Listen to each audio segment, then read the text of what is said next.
युद्ध पूरी तरह भड़क चुका है। इजराइल और ईरान के बीच आज 7वें दिन भी भीषण संघर्ष चल रहा है। दोनों देश एक दूसरे पर मिसाइलों की बारिश कर रहे हैं और कोई भी रुकने को तैयार नहीं। ईरान ने 18 जून की रात इस जंग का सबसे बड़ा हमला इजराइल पर किया। तेल अवीव को निशाना बनाकर किए गए इस हमले में ईरान ने फतह एक हाइपरसोनिक मिसाइल दाग दी। आवाज की गति से 5 गुना तेज इस हाइपरसोनिक मिसाइल से तेल अवीव की कई बिल्डिंग को भारी नुकसान हुआ है। ईरान ने इजराइल के तेल अवीव, बिरशेबा, रमत गन और होलून को निशाना बनाकर 4 बैलिस्टिक मिसाइलें दागी हैं। इस हमले में 20 से ज्यादा लोगों के घायल होने की खबर है। रिपोर्ट में कहा गया है कि इससे पहले ईरान ने इजराइल के कई इलाकों में ड्रोन से हमला भी किया। वहीं आज इजराइल ने 40 फाइटर जेट से ईरान के तेहरान समेत कई शहरों पर बड़ा हमला बोल दिया और अराक रिएक्टर पर बमबारी की। पलटवार करते हुए ईरान ने इजराइल के सरोका अस्पताल पर अटैक कर दिया। हमले के बाद सरोका अस्पताल में अफरा तफरी मच गई और लोग वहां से भागते दिखे। अस्पताल ने कहा कि करीब 16 लोग घायल मिले हैं, जिनमें 3 तो गंभीर रूप से घायल हैं।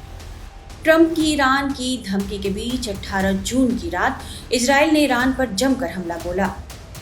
इजराइल ने ईरान पर दर्जनों मिसाइलों से हमला कर दिया।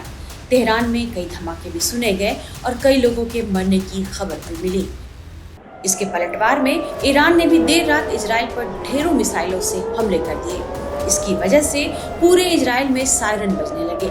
मीडिया रिपोर्ट्स के मुताबिक ईरान ने इस हमले में पहली बार सजील मिसाइलों का इस्तेमाल किया, जो कि एक मीडियम रेंज बैलिस्टिक मिसाइल है। हालांकि इजराइल ने कहा कि उसने ईरान की कई मिसाइलों और ड्रोन को मार गिराया है। जॉर्डन की तरफ से इजराइल आ रहे कई मिसाइलों को हवा में ही रोका गया। दोनों तरफ से हो रहे मिसाइल हमलों के बीच इजराइल ने ईरान में अराक हैवी वाटर रिएक्टर पर भी हमला बोला है। हमले के बाद हुए नुकसान की जानकारी नहीं मिली है।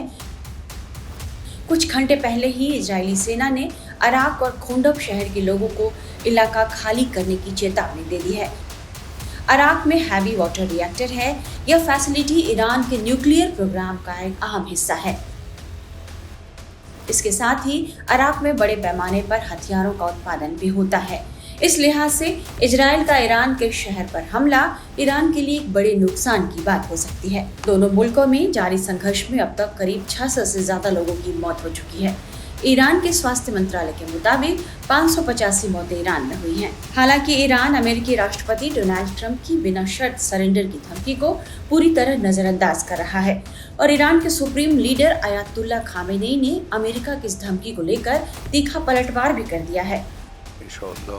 ईरान के राष्ट्रीय टीवी पर 18 जून को प्रसारित संदेश में खामेनेई ने कहा, इजराइल से युद्ध में यदि अमेरिका दखल देता है तो उसे मुंहतोड़ जवाब देंगे। ईरान भीषण बदला लेगा। अमेरिका को ऐसा नुकसान होगा जिसकी भरपाई नहीं होगी। इस बीच 18 जून को ट्रंप ने कहा है कि मैं ईरान के न्यूक्लियर ठिकानों पर हमला कर भी सकता हूं और नहीं भी, कोई नहीं जानता। यह जंग अब क्या रुख अख्तियार कर सकता है, रक्षा विशेषज्ञ संजीव श्रीवास्तव से समझिए। देखिए, इजराइल और ईरान के बीच का ये जो युद्ध चल रहा है, इसका आगे आने वाला जो भविष्य इस बात पर निर्भर करेगा कि ईरान अपने नाभिकीय कार्यक्रम को किस दिशा में ले जाता है। यदि वो अपने नाभिकीय कार्यक्रम पर लगाम लगा लेता है और अमेरिका के साथ जो नई डील की जो बातचीत चल रही है उसके लिए सहमत हो जाता है, साइन वो डील कर लेता है, तो ऐसे में ये जो जंग है वो रुक सकती है और एक शांति की स्थापना हो सकती है। लेकिन यदि ईरान अपने नाभिकीय कार्यक्रम को और अधिक तेज गति से आगे बढ़ाता है, अपने यूरेनियम इनरिचमेंट के प्रोग्राम को तेज गति से आगे बढ़ाता है, तो ऐसे में आने वाले समय में न सिर्फ इजराइल बल्कि यूनाइटेड स्टेट्स ऑफ अमेरिका भी ईरान के जो न्यूक्लियर इंस्टॉलेशंस हैं उस पर कोई सीधी कार्रवाई कर सकता है और जो ईरान के जो डीप अंडरग्राउंड जो न्यूक्लियर फैसिलिटीज हैं उसको अमेरिका भी सीधे हमले के माध्यम से हिट कर सकता है। अमेरिका के पास वो कैपेबिलिटीज हैं, जो अर्थ पेनिट्रेटिंग बंकर बस्टर बॉम्ब्स हैं वो अमेरिका इस्तेमाल करते हुए उन डीप अंडरग्राउंड फैसिलिटीज को हिट कर सकता है और उसे डिस्ट्रॉय कर सकता है। तो ये ईरान को के पास अभी भी स्पेस है और ईरान यदि अपने नाभिकीय कार्यक्रम पर रोक लगाता है तो ये जंग रुक सकती है। लेकिन अमेरिका और इजराइल इस बात को लेकर के संकल्पबद्ध हैं कि वो ईरान को न्यूक्लियर वेपन्स एक्वायर नहीं करने देंगे और इस दिशा में वो बड़ी से बड़ी कार्रवाई मिल करके भी कर सकते हैं। ऐसी संभावनाओं को रूल आउट नहीं किया जा सकता। कहीं ना कहीं इजराइल और ईरान का जो ये कॉन्फ्लिक्ट वॉर चल रहा है, इससे मिडिल ईस्ट में तनाव बढ़ गया है और G7 की तरफ से भी ये बयान जारी हुआ है कि हम ईरान को न्यूक्लियर परमाणु हथियार नहीं होना चाहिए उसके पास।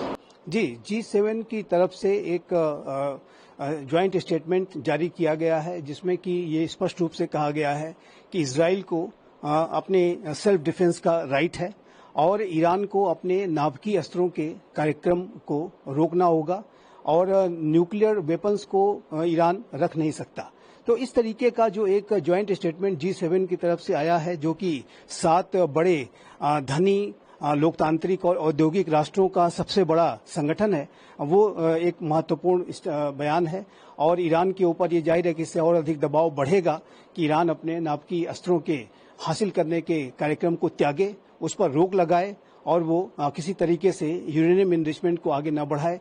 और G7 का ये बयान भी जाहिर है कि ईरान के लिए एक भारी दबाव का कारण बनेगा, ये स्पष्ट रूप से दिखता है। लेकिन मिडिल ईस्ट में तनाव भी बढ़ गया है काफी।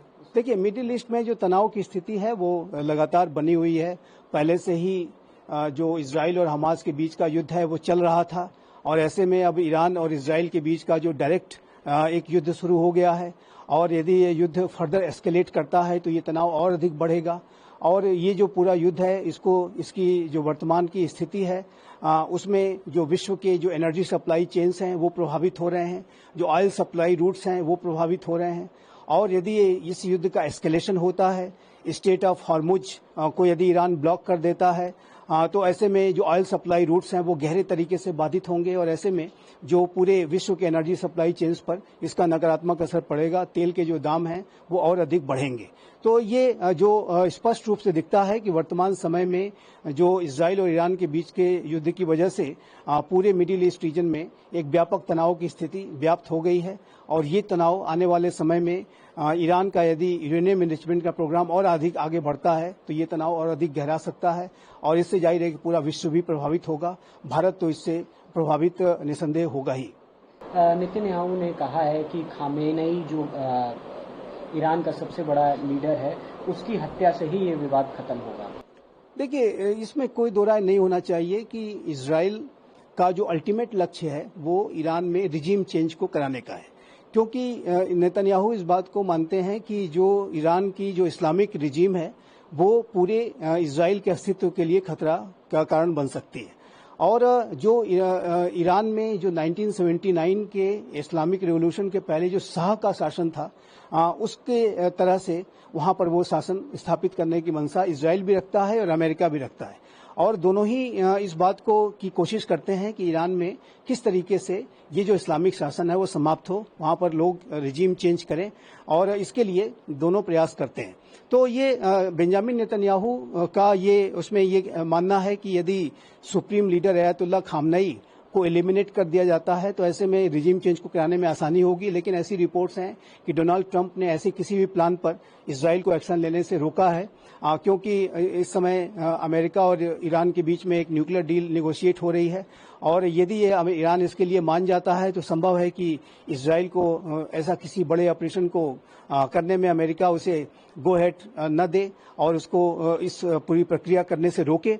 लेकिन इसमें कोई दो राय नहीं होना चाहिए कि इजराइल का जो अल्टीमेट गोल है वो ईरान में रिजीम चेंज को कराने का है और इसके लिए जो इजराइल समय समय पर अपने जो प्रयास हैं या साजिशें हैं वो अवश्य करता है। अमेरिका भी इस मंसूबे को रखता है और अमेरिका भी ये चाहता है कि जो 1979 का जो इस्लामिक रिवॉल्यूशन हुआ था उसके पहले की जो ईरान में स्थिति थी, शाह का जो शासन था वैसे ही स्थापित हो और अमेरिका के अंदर भी जो 1979 के इस्लामिक रिवॉल्यूशन की वजह से जो वहाँ के अमेरिकन एम्बेसी की जो लंबे समय तक सीज हुई थी उसकी जो टीस है वो अमेरिका के अंदर भी रहती है। तो अमेरिका भी चाहता है कि वहाँ पर रिजीम चेंज हो और फिर से ईरान वैसा ही बने जैसा कि शाह के समय में का ईरान था।